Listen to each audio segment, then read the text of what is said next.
મસાલા પૂરી બનાવવા માટે આપણે જોઈશે 1 કપ મેંદો, 3/4 કપ ઘઉંનો લોટ, અડધો કપ રવો, સ્વાદ પ્રમાણે મીઠું, તલ, લાલ મરચું, હળદર, મરી પાવડર, જીરું પાવડર અને મોવણ માટે ઘી. સૌપ્રથમ આપણે ઘીને હુંફાળું ગરમ કરવાનું છે. ઘી ગરમ થાય ત્યાં સુધી આપણે તોસરીમાં મેંદો, ઘઉંનો લોટ, રવો, લાલ મરચું, તલ, સ્વાદ પ્રમાણે મીઠું, મરી પાવડર, થોડી હળદર, વાટેલું જીરું આ બધું નાખી દઈશું.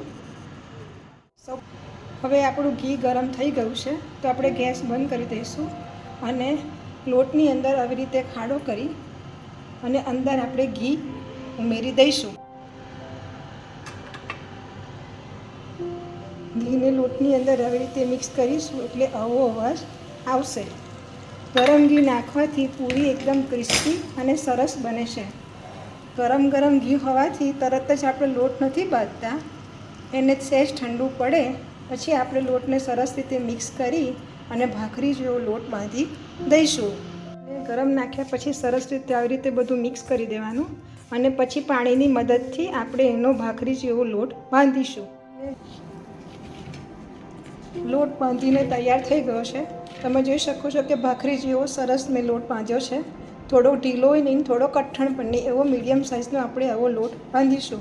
હવે આપણે એને 10 મિનિટ રેસ્ટ થવા દઈશું. પછી આપણે એના નાના નાના ગુલ્લા કરી અને પૂરી વણીશું. પૂરીને આવી રીતે ગુલ્લા કરી સરસ આવી રીતે વણી લેવી, નાની નાની ગોળ ગોળ. પછી ચપ્પાથી એને કાપા પાડી દેવાના.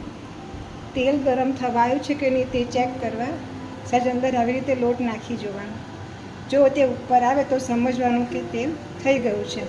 હવે આપણે ધીમા તાપે આ પૂરીને તળી લઈશું. બધી પૂરી તળાઈ ગઈ છે. તમે જોઈ શકો છો કે કેટલી ક્રિસ્પી થઈ છે. જો તમને મારી આ રેસીપી ગમી હોય તો કઝિન્સ રસોઈને લાઈક અને સબસ્ક્રાઈબ કરવાનું ભૂલશો નહીં.